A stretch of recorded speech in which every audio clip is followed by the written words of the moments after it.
Chapter 253. The doubts and opinions of various guests about the mysterious poor man.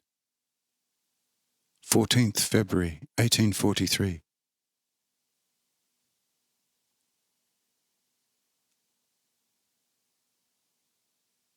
After this speech by the father, they all sat down at the table, full of respect, and ate and drank. But no one at the table dared talk, for the father's words of infinite wisdom to Hanoch had discouraged every one of them.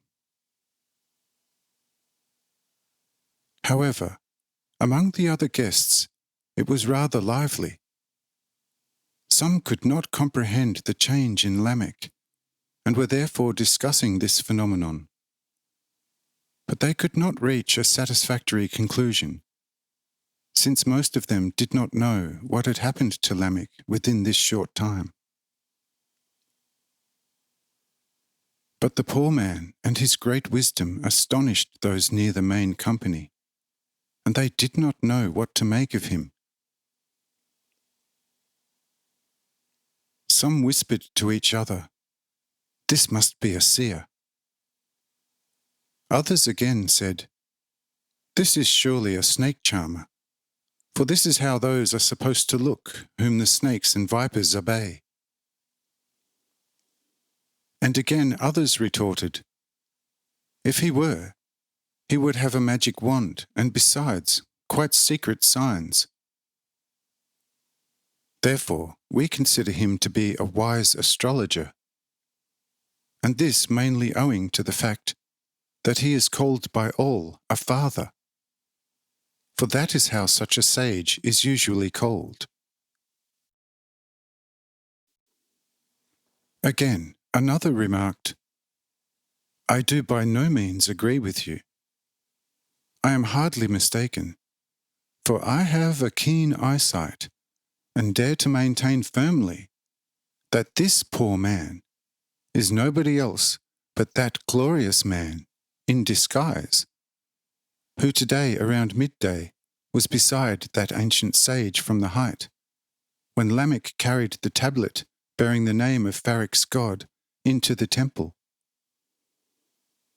His features are exactly the same, only they are considerably distorted through the exceedingly poor garb."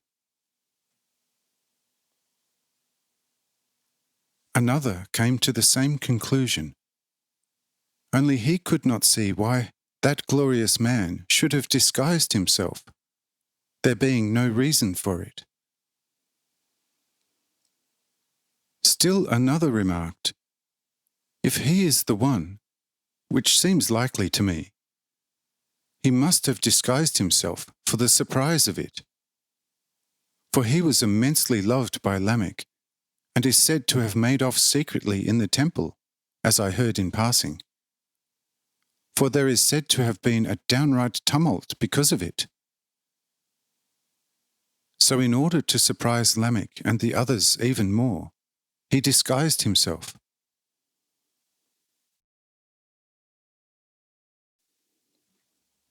Here another countered again and said, "Well, that would be all right, but I can still not comprehend it, why they, who are much older, keep calling him father. For it cannot be a mark of distinction because he is a sage. In that case, the other sages from the height would also have to bear this honorary title. It must be his name. Otherwise, I can truly not understand it."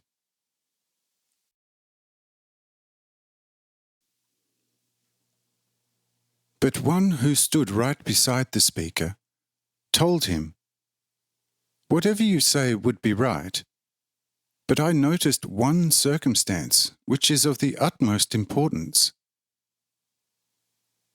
Did you not see how the whole exalted company prostrated itself before him, weeping, and downright worshipping him? Were he only a great sage, such as the great teacher Farrick once was, and the great and even miracle-working sages from the height are, they would not do this, including Lamech.